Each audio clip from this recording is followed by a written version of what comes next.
it looks like it's officially 6:30, so we will go ahead and get started. First off, I just want to say thank you so much for coming. Today we're going to be talking about Google Earth and the basics of Google Earth and how to use it. And so I'm very excited to talk to all of you about Google Earth. I'm going to start sharing my screen. Oop, my computer's being a little slow. Hang on. Come on, computer. Okay, I'm going to start sharing my screen. And so we will, oh my gosh, my computer was working perfectly just before. Come on. Okay, there we go. Can you all see the screen? Let's see. All right, so sorry about that, technical difficulties. So thank you so much for being here today. I'm very excited to talk to you all about Google Earth. So there's my name and contact info displaying on the slide right now. My name is Victoria Crystal. I'm an adjunct faculty member at UNO in the Geography department. Right now I'm teaching environmental geology and physical geology, but I also teach other classes. In the fall, I'll be teaching sedimentary geology. And so as a geologist, I use Google Earth all the time. Geologists study the Earth, and oh, the video is lagging. All right, hopefully it'll pick itself up. All right, let's see here. So as a geologist, I use Google Earth all the time to help me study the Earth. And there's a lot of really wonderful tools that I use as a geologist in Google Earth. But there's also a lot of really wonderful tools in Google Earth that I use just in my kind of everyday personal life as well. And so I'll be talking about both personal and professional uses for Google Earth. And so with that, we are going to start off, kind of cover the basics of Google Earth. And we'll talk about what is Google Earth. As a geologist, what is Google Earth? Why do I use it? So Google Earth is, of course, a program made by Google, it's in the name, that shows a 3D, so three-dimensional representation of the Earth. And this 3D representation of the Earth is created from satellite imagery. So there's at any given moment, there's hundreds of thousands of satellites that are orbiting the Earth up in space. And a lot of them are equipped with very powerful cameras that take pictures of the Earth. And so what the Google Earth developers do is they take those photos from the satellites and they stitch them all together in a digital environment to basically give us a three-dimensional picture of what Earth looks like from space. Google Earth also has a bunch of street level imagery. So Google has their own programs that go around and basically photograph everything all over the planet. And so not only do we have this three-dimensional representation of what Earth looks like from space, but Google has actually also stitched in photos from street level views to allow us to see what those places actually look like from the ground. And Google Earth is a sort of seamless blend between the satellite imagery and the street level imagery. And we'll see that and how those fit together throughout this webinar. So why use Google Earth? There's a lot of awesome uses for Google Earth.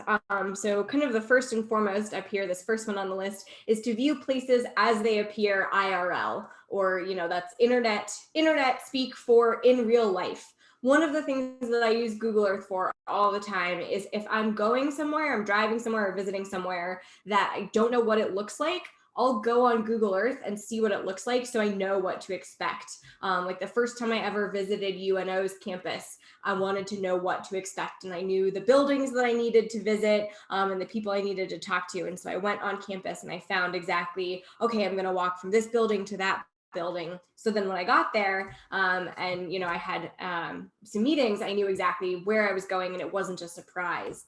You can also get directions from point A to point B in Google Earth. You can map out trips both personally and professionally. So I use this professionally all the time. I know there's different spots, different outcrops of rocks that I need to visit. And so I will mark where all of those are and I'll map how to get from one to the other. And we'll talk about how to do that today. Personally, I do that for when I go on vacation. You can see planning vacations is another item on this list whenever I go somewhere. Not that I've traveled anywhere recently, but previous vacations I've been on, I'd always map out where I'm going to go via Google Earth first, marking important locations, planning projects, and documenting change over time. So Google Earth actually has satellite imagery going back a couple decades. And so if we want to see how things like land use has changed over time, or we can record and see the change in urbanization over time. So lots of different options for that. And so sort of encompassing all of these different needs and understanding these needs and uses for Google Earth, this is what we're going to be talking about today. So this is kind of a roadmap, if you will, of what this webinar is going to cover. So first, we're going to talk about downloading and launching Google Earth and where to do that, kind of starting from the basics there. Then we'll talk about some of the nice features and tools of Google Earth. We'll get into how to visit locations, how to save places so you can constantly go back and revisit them. We'll talk about how to add drawings and pictures and text, kind of annotating the maps we have on Google Earth. And then finally, we're going to talk about creating a tour and how to kind of blend all of this together in a recorded tour of a bunch of different places and features. And then if we've got time, we're going to talk about some of the more advanced features of Google Earth. But the purpose of this webinar is really just to go over the basics. So we've just got one slide of advanced features. So with that, we'll start from the beginning, where to download and get Google Earth. So this is the link to downloading Google Earth. You can also just Google Google Earth to find this website. And there's 3 different versions of Google Earth that exist. There's Google Earth on the web, so a web-hosted browser-based platform for Google Earth, a desktop version for both a PC and a Mac, mobile apps for both iPhones. So we're going to go ahead and click on this link and pull that in. So this is what the view will look like once you click that link. This is kind of the Google Earth landing page. So we've got options for Google Earth on the web, Google Earth on mobile, and Google Earth on desktop. So today we're mostly going to be focusing on Google Earth on desktop to use all of kind of the full range of features for desktop. But you can also click Launch Earth to go to the web-based platform, and then just scroll down to get the mobile places to download. And then here's where you download it for desktop. So you would just click download Google Earth, or Earth Pro in this case for desktop. There's a couple different versions. Obviously, the most up-to-date one is going to have the most capabilities. So if you want kind of the most capabilities you can get out of Google Earth, download the most recent version. I'm not going to walk you through that exact process right now because I've already got it downloaded. But it's pretty simple. You just follow the install instructions. So going back, hang on, trying to get back to the PowerPoint here. There we go. All right, so this is what Google Earth is going to look like once you've downloaded it. So this is kind of our landing page. You'll get a little menu kind of showing you how to navigate Google Earth. And then this is what it'll look like. So real quick, in our PowerPoint slides, we're just going to kind of walk through these different features. And then we'll actually open up Google Earth and we'll see how they work and we'll start using them. So this big kind of main view is our main map. So it's going to be kind of the central focus point of the Google Earth interface. And this is where we'll be able to see all of the maps. And as you can see in this picture, we'll see the globe. So this is our 3-dimensional representation of what Earth looks like from space. The other thing that you'll notice here is we've got a world map and location box here on the bottom. And so this is just to kind of give us some context of where we are in terms of the geography of the whole Earth. So right now in our image here in our main map, we're kind of zoomed out. So we're seeing the globe itself. But once we start to zoom in there, if we zoom in really close on Omaha, for example, over here in this box, it'll show us where we are within the context of the world map. So you can see this kind of red outline. As we zoom in, that red outline will get closer and closer and closer to where the mouse go, to where we are here in North America. So we'll see the context of what we're looking at in terms of the world map. And I've mentioned we're zooming in. So up here in the top right corner is where we have the controls that allow us to zoom in and zoom out and kind of change the direction and angle of our view. So we've got our compass control up top, and then we have, we can change our angle and where we're looking at here with this control in the middle. And then we've got this long kind of straight vertical control for zooming in and zooming out. And then once we get close enough to enable a street view, you'll see a little control for street view feature to pop up. And I'll show you what that looks like once we actually get into the Google Earth, once we open up Google Earth. And then here on the left-hand side is what's known as the navigation pane. So this is kind of our main menu and different things that we can navigate through. So we've got a search function up top. We've got places that list places that we've saved. And then we also have different layers. And layers allow us to kind of display different levels of information on our map. So with that, why don't we actually go into Google Earth and we can take a look at some of these functions. So I'm going to exit out of our screen share, and here's Google Earth. So this is what it looks like once you first open it here. So you get kind of a little introduction about where you are, some tips. I usually just close this, and I'll show you everything, kind of the basics of what that little tutorial would show. So as you can see, we've got our main map here. You can see the globe. We've got our continents outlined in yellow, and then we've got our world map down here at the bottom. These are our controls up here at the top. So we have our compass control. So right now you can see there's a little N at the top of the circle to be north, being up. Generally, this is the default view for any map or any mapping based program, is to have north at the top. You know, even back in the day, paper maps always had north at the top unless otherwise indicated. And so what we can do to change that, if we wanted to, for example, see north on the side, we would click these arrows. And as you can see, the effect that's having is it's turning the main map, it's turning the globe on its side. And then you see north is now moving to be over here on the left side of the screen.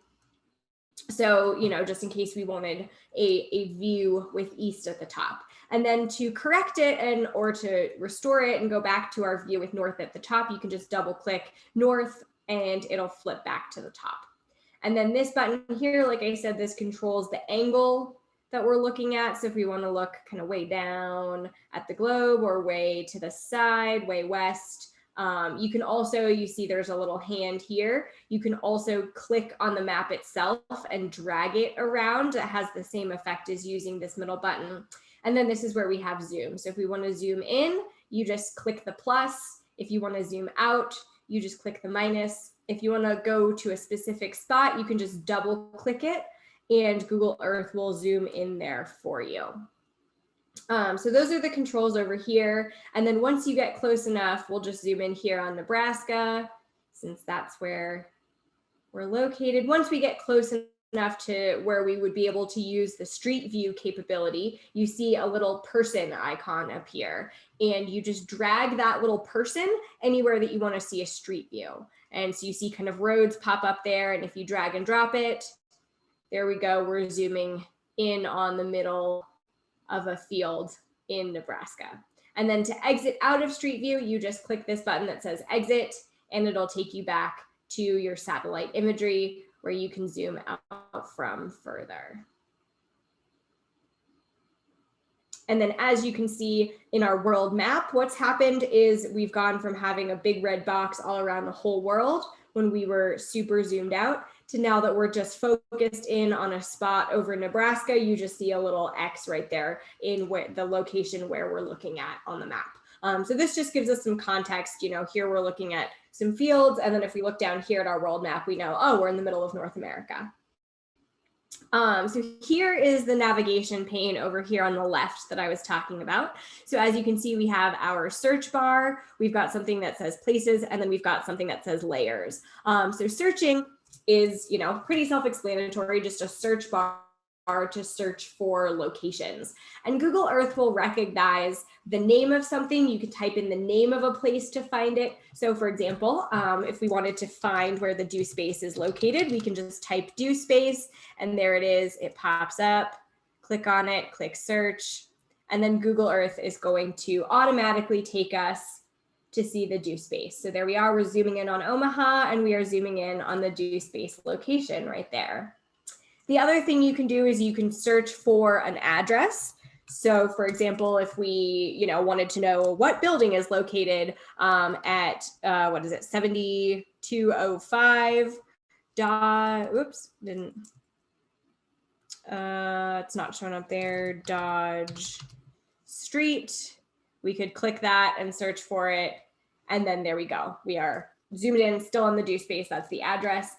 And then the other thing that Google Earth can do, you can search for coordinates. So GPS coordinates, and I've got the GPS coordinates of the do space saved here in PowerPoint just to make it easier to copy paste. So I'm not typing out a bunch of numbers. And so if we search for the coordinates, you can see it knows the location and it pops up there with where the do space is. The other thing that I want to point out is some of this information that is running along the bottom of the screen. So we can see something down there that says imagery date. And so that is the date that the picture we are currently looking at was taken. So we can see June 2018. So that the satellite image of kind of this intersection of Dodge and 72nd was taken during the summer of 2018. Then we can see the lat long, so the latitude and longitude of where we are, and that is just of wherever your mouse is hovered over. So you can see it's changing as I move the cursor around. So let's say we wanted to know what is the exact latitude and longitude of this Target parking lot. You can hover the mouse over it, and there it is at the bottom of your screen. There's also something that says elevation, and that is just the elevation of the point that that you're at on the screen. And so as we can see here, we are at perfectly at sea level here at the do space, 0 feet of elevation. It's kind of crazy that it's so exact. And then you see something that says eye alt. So that's eye altitude. So that's how far off the ground this view is. So what is eye level for this view is 3,281 feet off the ground. And as we start to zoom in, you'll see that number get smaller. As we zoom in, we get closer, and so we get closer to the ground. And then the opposite is true as well. As we zoom out, we get farther away. So now we're looking from about 12,000 feet off the ground. So that's an interesting way of kind of seeing what features you can see at different altitudes. You can use it for a lot of project planning if you want to, especially when you're planning tall buildings, you can see different features like that. And so being able to change that view is very handy. The other thing we can do is we can drag that little street view icon here. And if we drag and drop it, we can see what it is like to be standing in front of the do space. If we turn around, there's the do space. We can navigate anywhere by double clicking. So now we can turn around and see there's the main entrance. Looks like there were some folks waiting at the bus stop in front when this photo was taken. Sometimes there's some fun goodies of people like waving at the camera. Sometimes there's some funny images of dogs that stand in front of the camera. So you just have a dog. You can Google kind of like funny things on Google Earth and find some of that. But this is a feature that I would use a lot. So for example, this time I went to the do space, I wanted to know where to park and what it would look like when I got there. And so I did this and kind of wandered around and until I felt comfortable knowing what to expect. There we go. Now we can see the main sign of what it would look like there. And then to exit, and again, you can see down here in our eye altitude, we're at 8 feet. So the top of the camera was 8 feet off the ground when this photo was taken. And we can just click up here to exit Street View to get back up into our satellite imagery here. And then since we have changed where we were, we walked around on the Street View. North is now towards the bottom of the screen, which is, I'm not used to seeing maps like that. And so usually in this situation, I would go ahead, double click north, and we get back to our north being up view, north being at the top of the screen.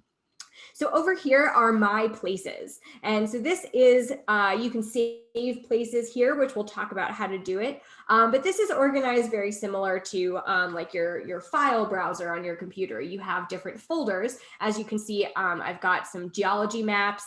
This is a sightseeing tour feature that Google Earth builds into it. So if we go ahead and click on this, Hang on, we don't want to do the tour. We click on the arrow to drop down all the options that are in this tour. We can do the video tour here, which we'll talk about what the video tours are in a little while. But you can also, it just has it pre-saved a bunch of these locations. You can double click. So for example, we just clicked on the Eiffel Tower and Google Earth will automatically take you there to see the Eiffel Tower in Paris, which is pretty cool.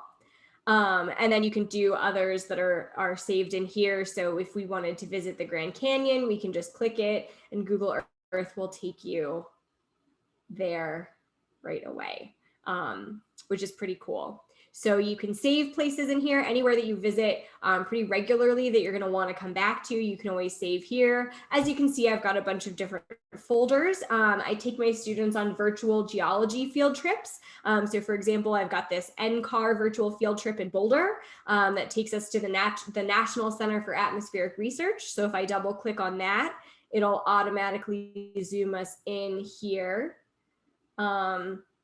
And I've got a couple different locations saved. There's some really interesting geology over here. You can see we've got the mountains over here. And so I've got a lot of different features saved. I've got some paths saved. Oh, why didn't those pop up? Some paths saved, some pinpoints saved, and I'll show you how to add those features in a little while. But first I want to show you this last feature of our navigation pane, and this is layers. So like I said, we can have different layers of information being projected on top of the map. So let me just zoom out here so we'll be able to get the full extent. So this is Boulder, Colorado. This is where I lived when I was getting my master's degree. Oh, why are we not zooming in here? So just a couple of things to show you. See how there are little check boxes over here? You can check these features on and off. So right now we have something that says borders and walls. So this is labeling all of our important places, all of our street names, all of the borders between cities and counties. If we zoom out even farther, we'll see some of those show up. So we've got Broomfield County over here, Boulder County, we've got County Road. So if we go ahead and uncheck that little box, you can see all of these borders and labels disappear. We also have this where it says roads that are checked. And so as I uncheck that, you'll see all of these roads that were highlighted in yellow now disappear. And then we can check them back on. And we can do photos is pretty cool. So there we go. Now it's loading. So anyone who's uploaded a photo to Google Earth, these are really pretty. Let's see, I bet in the mountains there's some cool ones. So there's lots of different layers of data that you can have on here. One of the things that's really cool are 3D building features. So why don't we actually go back to the Do Space. One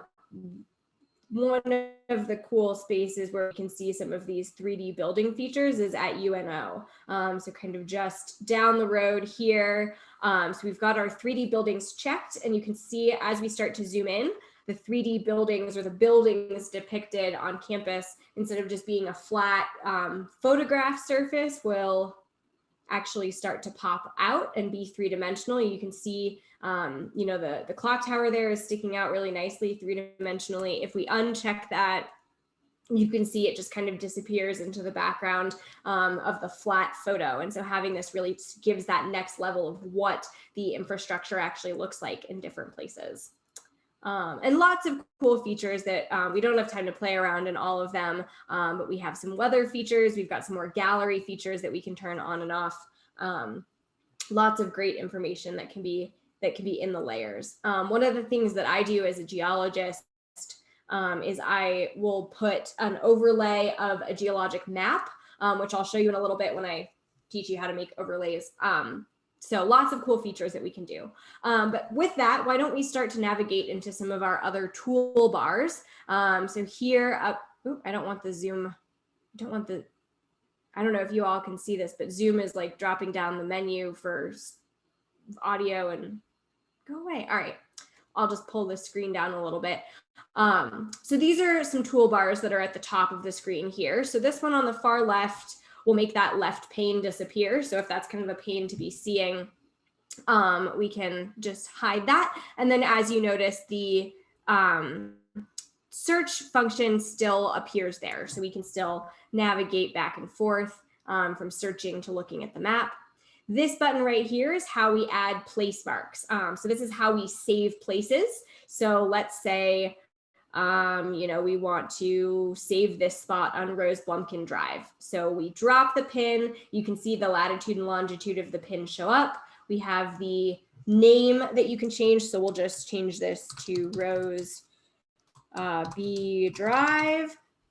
And we can change the style and color. So if, for example, we can make the color red, and you just click OK. And there we go. The text has changed to red. We can also change the color of the icon. There we go. So now it's red. We can change some other settings here in terms of the view, in terms of the altitude. Usually it makes the most sense to clamp it to the ground, unless for some reason, you're doing something with city infrastructure. Usually pin it right there on the ground. That's the point that you are when you're going to it. But there's lots of different options with that. And then if we open up our navigation pane, you can see that this pin that we have dropped, this place mark that we've created, is now saved over here in My Places. And so no matter where we go, we can move all the way out, Westo, we can go move the map all the way down to Lincoln. And then if we want to go back to Rose Blumpkin Drive, we just double click it and it will center us on Rose Blumpkin Drive again. So some of the other things that we can do up here with these tools is we can make polygons. So let's say we wanted to, map the shape of this area here within this major intersection of all of these different streets. So you just click, and then you would click down here, click over here to make the next side of your polygon, click up here to fill that space, whatever it is that you need to map out. You can change the name of it. So I'm just going to call this polygon. We can change the color. So let's make the label red again, the line red again. And then we can change, we can look at some of the measurements here. So if we want to know the perimeter of this area, or if we want to know the area of this area, it gives us those as well. And then we just hit OK. And as you can see, this has been saved over here in My Places. So we can always come back to it. Here's a path tool. So this is how we make a straight line, just like you saw that I had done on that stop for my field trip. So you click anywhere. So let's say we want to see how long this distance is on 85th Street. You would just click and then click again to mark the end of your path. And there it appeared. It's kind of hard to see because it's just white. So we can go in, we can change the color. Let's make it kind of purple. So we'll hit OK. And there we go. We can see it. It's very thin. So we can also change the width. So we can make it larger, or we can make it smaller again. We can change the opacity if we want it to be slightly transparent. We can make a lot of changes. Then we can come over here at the measurement and see how long it is. We can also change where it is. So again, if we want to see this path, 8 feet off the ground, we can change it in different places as well. So lots of different options there. And then we just hit OK. And as we can see, I guess we didn't give it a title. It is saved over here in My Places, so we can continue to come back to it. This is the button that allows us to make overlays, image overlays. And so this is something that I use a lot as a geologist. Let me actually show you my geologic map here. So I've got it saved in My Places, because this is something I use a lot. So as a geologist, one of the things that we as geologists map out is the rocks that are exposed at the surface. And so, any given time underneath our feet, underneath our sidewalks, there is bedrock. So the bedrock that is the kind of foundational material of Earth's crust in different places. And geologists will color the rocks different colors based on the type of rock and based on how old it is. And we create these very colorful geologic maps that show where all of these different rocks are at the surface. And so I'm just going to zoom out so we'll be able to see the full effect. All right, so I'm going to go ahead and turn that on. Give it a minute to load because it's a big file. And so as you can see, we get this very colorful image being overlaid on the map. So each of these different colors represents a different rock unit and type of rock and an age of the rock. And so we can see, you know, over here, we've got a lot of greens and blues and yellows. Over here, where we've got a bunch of mountain ranges, we've got stuff going on geologically. And so I use this a lot, you know, if I'm going to go to an area, I want to know what rock units I'm going to be able to see in that area. And so this is a good example of an image overlay.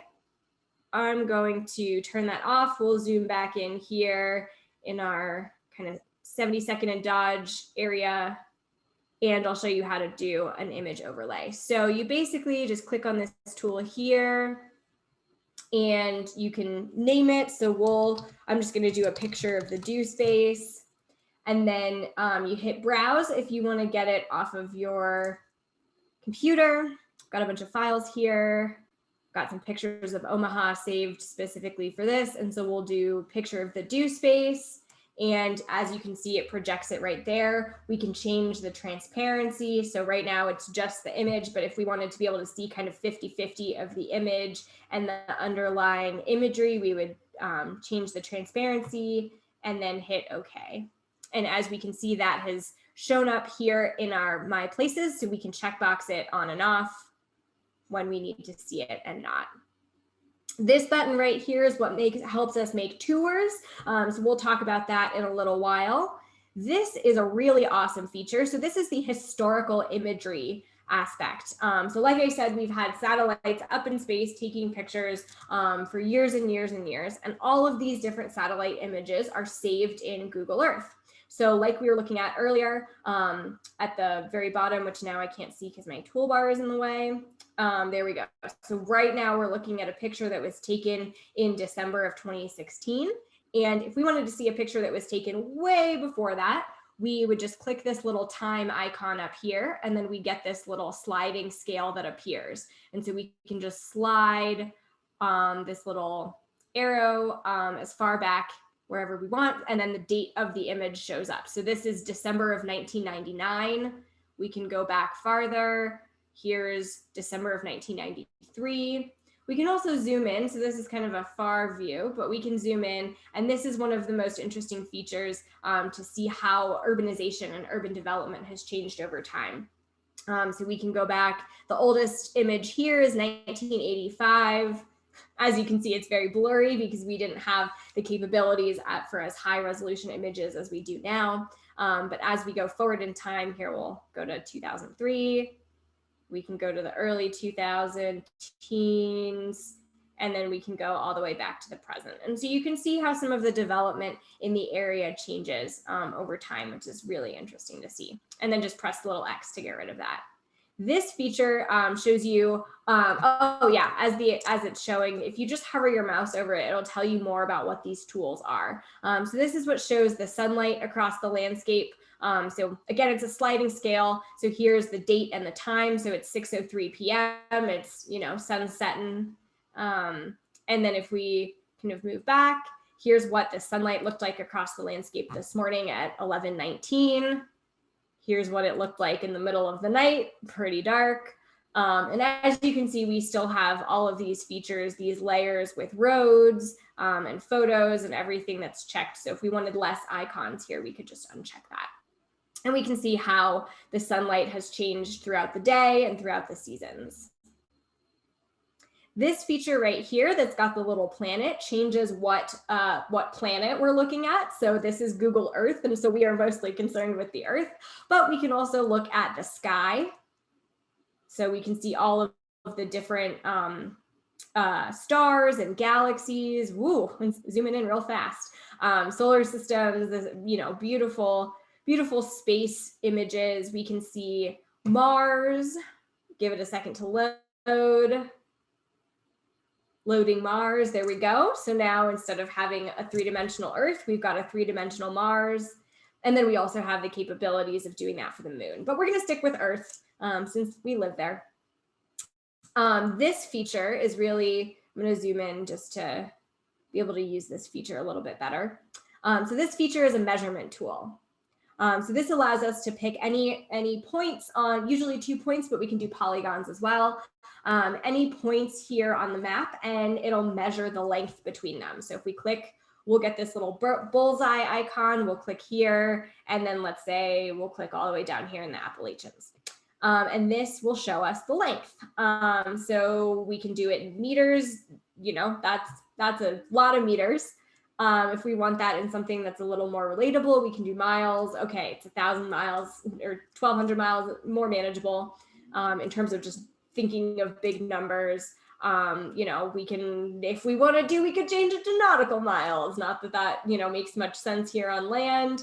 If we wanted really big numbers, we could change it to centimeters. So whatever measurement units you're interested in, you can do here on Google Earth. You can also do this for polygons. You can do it for circles. So if we drew a circle here, we could get the radius and the area of it. And then we can also do 3-dimensional paths and 3-dimensional polygons. And we're going to close that. Then these are all kind of ways that you can save your Google Earth into other places or visit other Google Map-based or Google Earth-based products. So this icon that looks like an envelope allows you to email your current view to someone or to yourself. I'm getting the Zoom menu dropping down again from the top of the screen, which you all probably can't see because it's within Zoom. So I'm just going to move that down. You can print your current view. Also gives you a save PDF option. You can save it as an image, so as a JPEG file. And then these two, this one allows you to open in Google Maps. So that'll take you to your internet browser for Google Maps. And then this will take you to the internet browser version of Google Earth. So you can toggle between the two if you would like as well. So I'm going to exit out of this by just pressing the little X there. And we're going to pop back over to the slides. I've got some things to note on the slides before we continue within Google Earth. Just to have all of the information and kind of showing you where the features are in the slides, as well as demonstrating in Google Earth. So there's the search function again. And then the slides will also be emailed out to you as a participant in the webinar. And so this has all the information that you need to come back to in case you know, you forget something, because if you're like me, I can't retain every bit of information that's put in front of me. So it's nice to be able to come back to it. So there's our image and location info in the bottom there. Here is our information for my places. Here's the information for the layers. And then here's some of the toolbars that we're talking about. Here is just a slide to show you for visiting locations and how to do that. So that's our search feature. We can zoom in, we can change the view from street view, we can walk around just like we demonstrated walking around in front of the do space.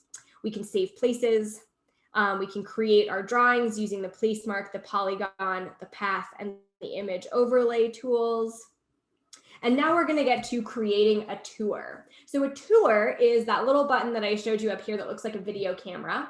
The tour is a narrated recording that shows you all of the places in Google Earth that you can that you've saved and you can share. So you add all the place marks, all the paths, all the polygons, pictures, videos, links, anything you want in your tour. And then you use this tour feature to record yourself narrating along to the tour and then also moving from place to place.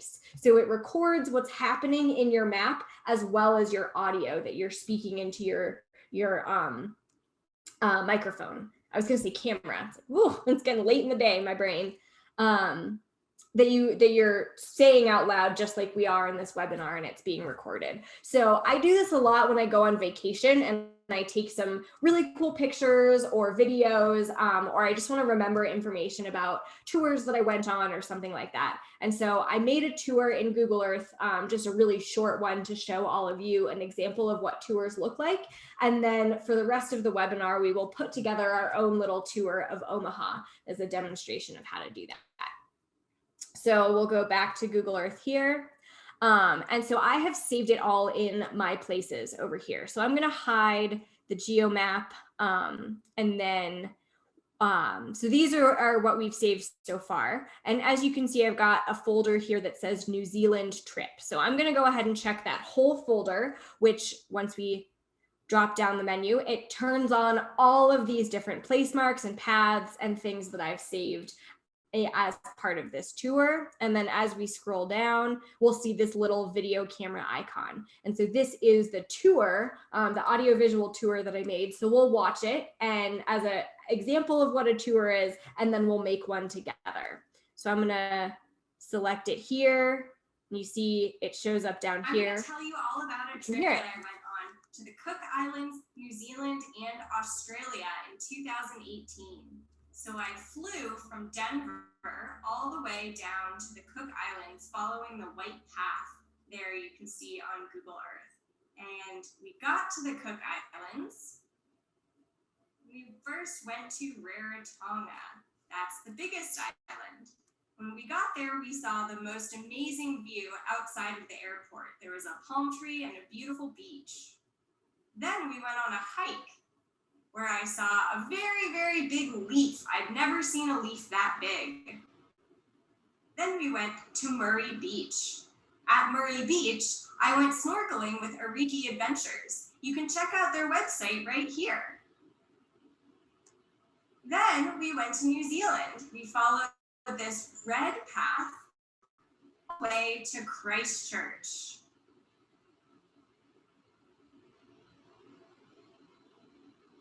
In Christchurch, we walked from the famous Christchurch Cathedral that was destroyed in the earthquakes of 2010 and 2011, all the way through downtown Christchurch to the beautiful Christchurch Botanic Gardens.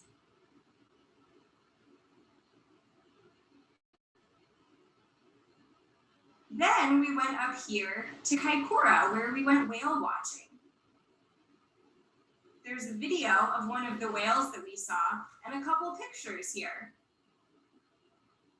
Then we went to some glowworm caves on the west coast of the South Island. Not only did we see glowworms, but we saw a bunch of amazing stalactites and stalagmites. Then we took a road trip along the South Island, where we went from our spot that we saw the glowworms to seeing pancake rocks, beautiful rock formations at Punakaiki, all the way up here to Picton. Then we took the ferry from Picton on the South Island to Wellington on the North Island. Then we took a road trip all along the North Island following this purple path. We went from Wellington to Napier, up here to the northern coast of the North Island, where we saw a beautiful sunset. And we also visited the easternmost point in New Zealand, where we saw the very first sunrise of every day. The first people in the developed world to see it is here in the East Cape. But it was cloudy that day, so it just looked like clouds getting brighter. Then we flew to Australia, following this red path here. And in Australia, we had a lot of exciting adventures, including seeing kangaroos and getting to feed them. And finally, we flew home on this path here, all the way back across the Pacific Ocean and back. All right, so that is what a tour looks like. And the controls for the tour are down here, so you can just click exit when the tour is over. And real quick, just to correct myself, I said the first sunrise in the developed world. I meant the populated world. So it's the first place where people live that we can see the sunrise. So I'm going to go ahead and toggle these off, so all of my paths and things disappear. And we're going to go ahead and make our own tour for Omaha.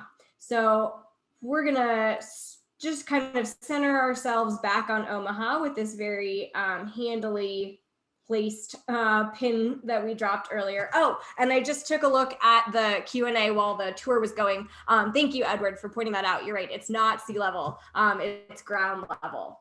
Yeah, that's why 0 did not make sense to me. So thank you for that. So the way that we make the tour is we drop all of our pins and we make all of our polygons just like we did before. So I'm going to show you how to add the pictures and the internet links to the polygons and I don't know why this didn't close. And the place marks, and then we'll record our own tour. So I've just picked out some places in Omaha that are some of my favorite places to go, and I've got some pictures ready to go. So it's not going to be a comprehensive tour of Omaha, just a demonstration. So I've got a really cool picture of the Bob Carey Bridge, and so that's going to be the first stop on the tour that we're going to make. So I'm just going to search for Bob Carey Bridge, and it pops right up. Search for it, and Google Earth knows names and locations of places. There it is. The other thing that usually pops up when you search by name of place is some information from Google. So it'll say, what it is, and then a link to the website. So if you click this little world icon, World Wide Web, it'll take you to the website associated with the place. And then you just click back to Google Earth up here. And so what we'll do is we will drop a pin. And why don't we go ahead and move it to be the start of the bridge over here. We will give it a name, Bob K. Bridge. And then down here where it says add link, add web image, or add local image, this is where we add all of that information. So I'm going to go ahead and click add local image. And then I've got a folder with Omaha pictures saved here on my computer. And so I've got Bob Carey Bridge picture, double click, it shows up here, the link to it, and then you hit OK. And then as you can see, when you click on the place mark, the picture shows up right there. So that's adding a picture from locally. Now I'm going to show you how to add a link. And so the next place that I've got in the tour picked out is Joslyn Art Museum, which is really, really awesome. There's a lot of really beautiful art there. So we just Google or we search for it and we click it and it takes us right there. And so what we can do is drop another place mark, and then we'll call this Joslyn. And if we want to add a link to the Joslyn website, we can just click add link, and then it's joslyn.org. Pretty sure that's what it is. Let me.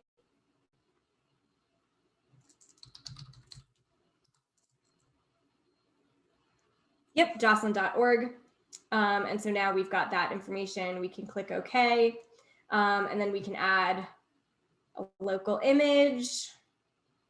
And again, we've got a picture here of the Joslyn.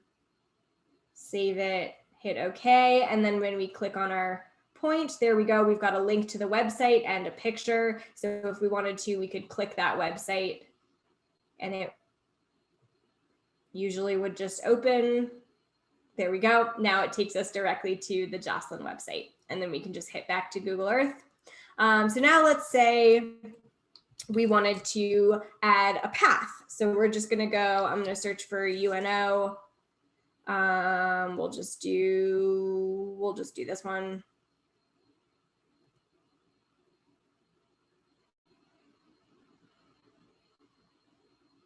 There we go. It's taken us to campus. And so let's say we went on a really cool walk and we wanted to include that in our tour. So we could do a path, and then we'll say we walked from Elmwood Park to Pine Street. And there's our path. And then we can add an image to that. Go to Omaha Pictures, and we've got the UNO logo there. Hit OK. And then when we click on our path, we see the UNO logo show up. The other thing that we can do is we can add videos. So we're going to go to DoSpace, go back to DoSpace.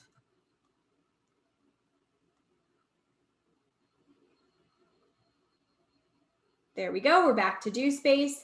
And DoSpace has a lot of YouTube videos. And so let's say we wanted to add one of those videos. And so if we Oh, sorry, I just saw that there's another question in the Q&A. Yes, so latitude and longitude are pretty accurate. They're not, I don't know off the top of my head the level down to which, let's get back in here for a sec, close those ads. I don't know the level down to which they're accurate. They're definitely, one is not accurate down to the second. They're, let's see here, they're probably pretty accurate down to the minute. Oh, no, I can't see it because it's below here. It's not showing up. All right, this is a bad example of now the information about latitude, longitude is not showing up. We can just drop a pin here. Yeah, so this is probably accurate down to the minute. I don't know exactly how accurate it is down to the second. But pretty accurate. So it's usually pretty good for finding locations and finding precise locations. Like it can get you to one side or the other of the DoSpace parking lot pretty well. But if you need it for super down to the centimeter, down to the inch, it's not going to be that accurate. Another question just came in. No, so you can't get real-time pictures from most of this. Most of the imagery is pretty accurate within the last year and a half, but generally there's no real-time imagery on here. You'd probably have to go to the companies that are hosting the satellites to get real-time imagery. Yeah, I'd Google real-time imagery if you're interested in that, but that is not something that's available immediately on Google Earth. Yeah, good question though. So anyway, so back to adding videos. So we're just gonna go to YouTube and then we will do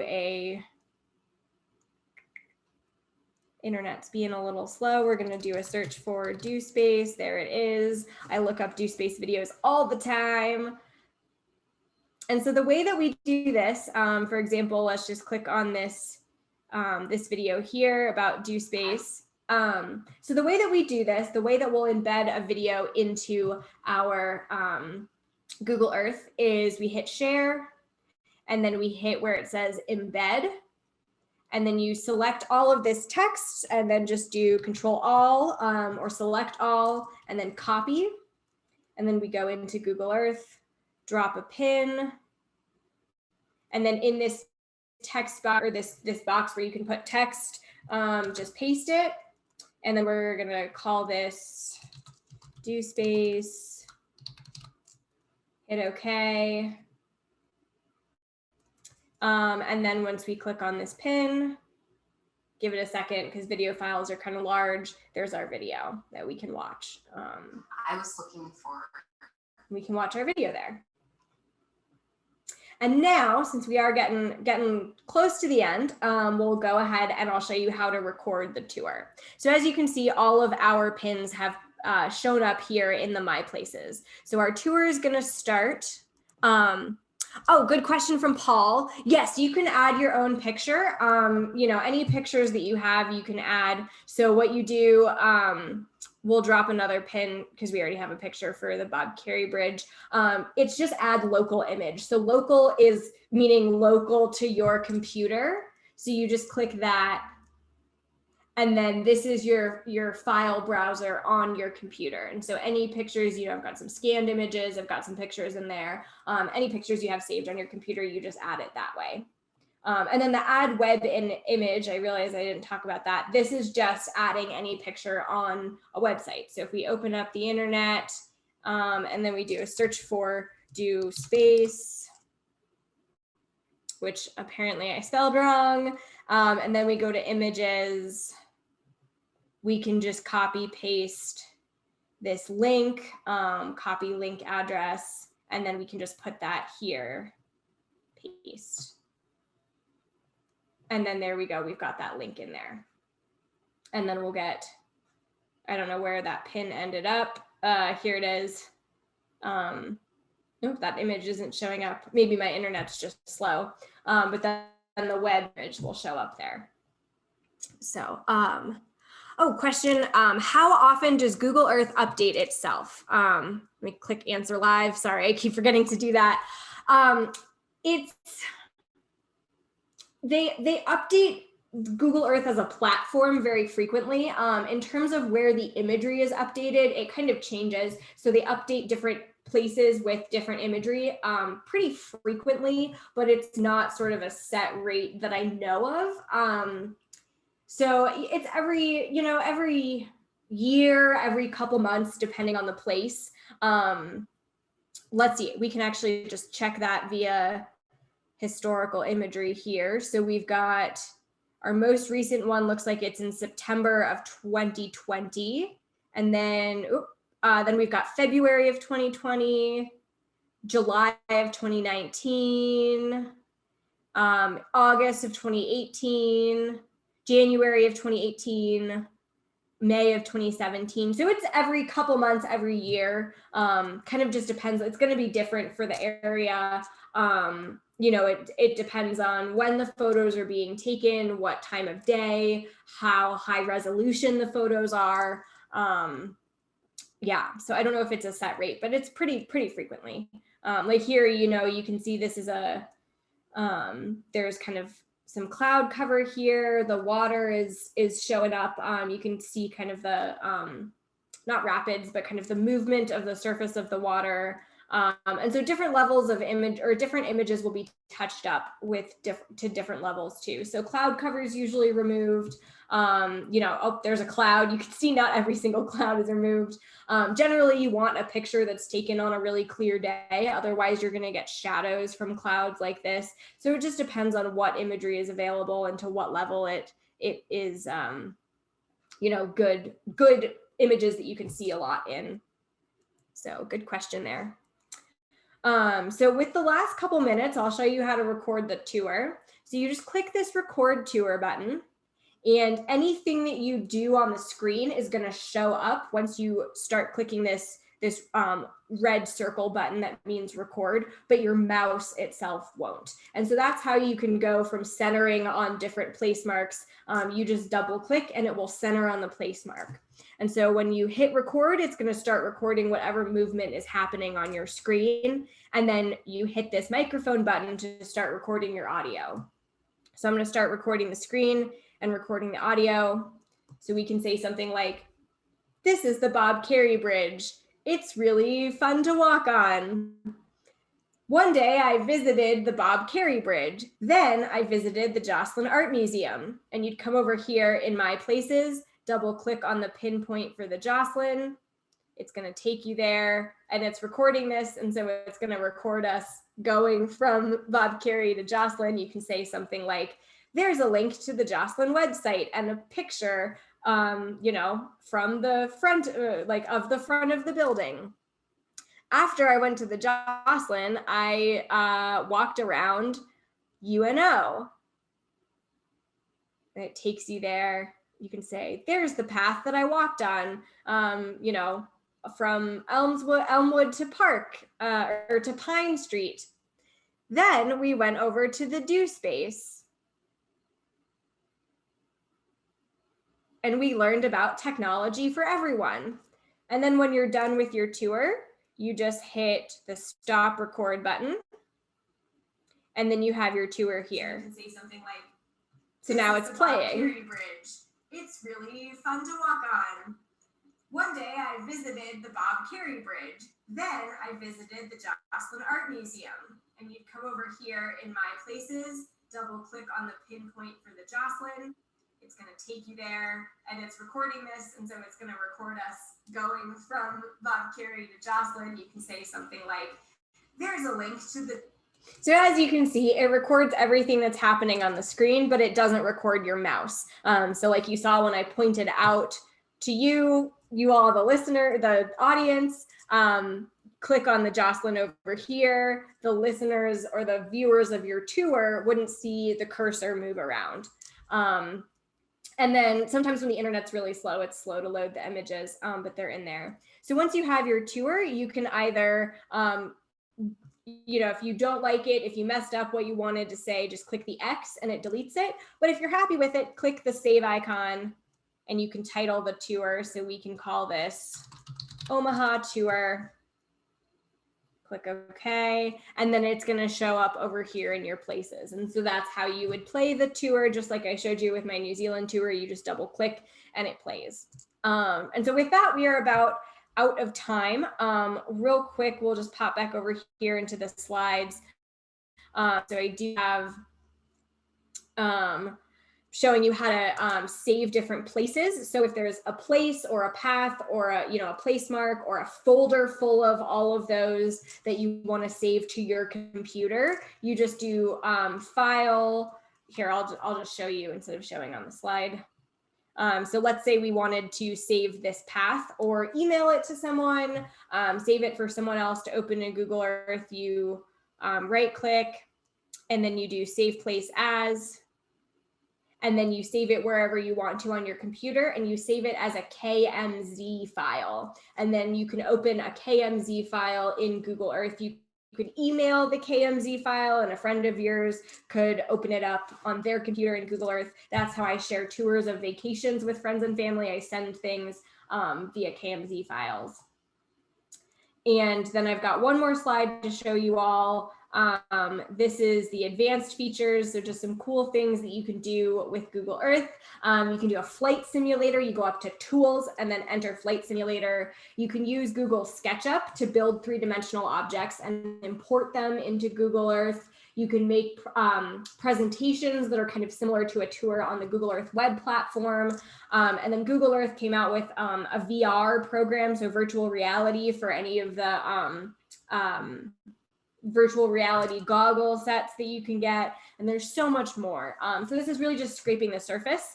But I just wanted to make sure that you knew that there is this slide with advanced features in there that will be sent out to you. So with that, I'm going to stop sharing and take questions. Oh, yes. Deborah asks in the chat if we'll get the slides. Yes, I will make sure that these are emailed out to you probably sometime tomorrow. So keep an eye on your email inbox, the email address that you registered for the webinar with, and you'll get the slides. Let me make sure I'm not missing anything in the Q&A.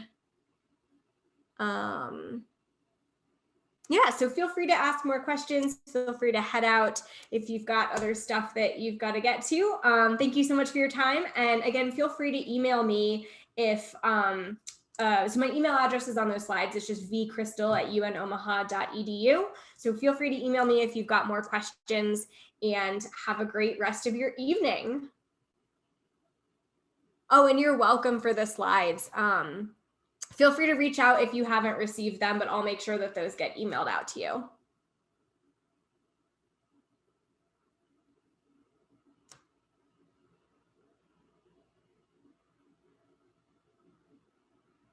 Let's see. Alvin, it looks like you've got your hand up. Is that a question? I think post it in the Q&A or post it in the chat if you've got a question.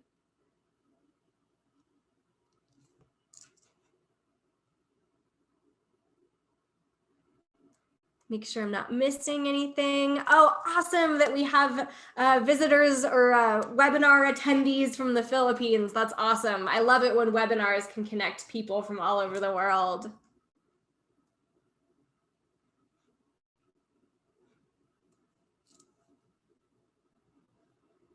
Yay, more people from the Philippines. Awesome.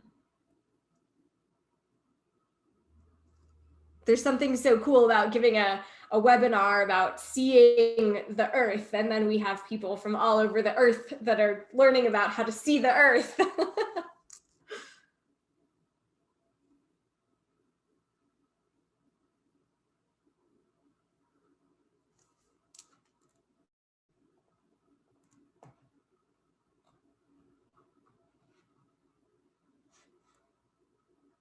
All right, looks like we've still got a good group of people in the Zoom room. So does anyone have any questions, or are you just hanging out to see if anyone else has questions?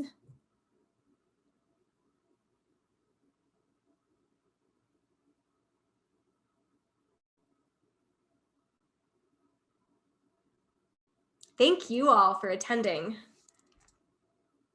Oh, yes. Can you save a tour on a USB to keep for someone to keep for future use? Is the question in the Q&A. Yes. So what you do is you would right click it and say save place or save file, save as, basically whatever it is that you're clicking on, a path, a place mark, a folder, a tour. So you just right click and you do save as, and then you would just select the USB from the menu, the browse option on your computer, and then just save it as a KMZ file. And then anyone who has downloaded Google Earth can open a KMZ file. So you can take the USB, plug it into a different computer, open the KMZ file, and you should be good to go. Oh yes, New Zealand is gorgeous. Definitely a favorite of mine as well. Paul says in the, I don't know if everyone is able to see the Q&A, but Paul says New Zealand that Paul visited in 2012. It is a great place. Highly recommend visiting. Also, it makes for great examples of showing off places in Google Earth.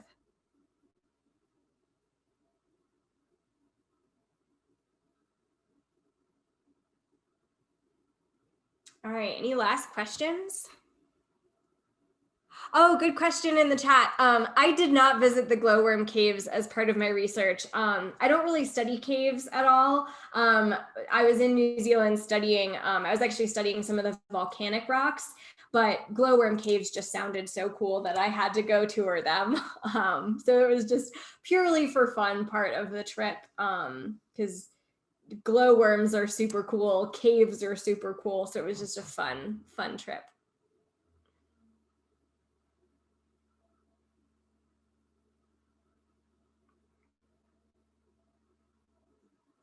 Any other questions?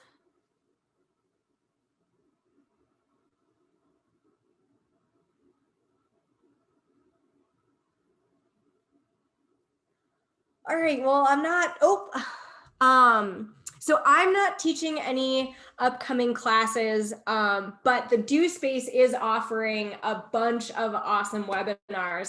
So if you just go to the DoSpace website and then look at their calendar, they've got all the webinars and classes that they have up there. So there's lots in the future, but none that I'm teaching for the next while.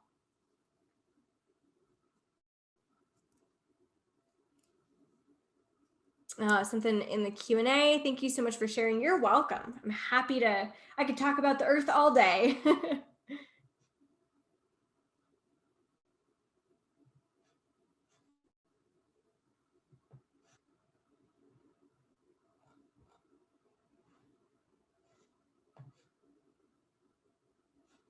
All right, doesn't look like there's any more questions. So I'm gonna go ahead and end the webinar. So thank you so much for being here. Thanks for exploring the Earth with me.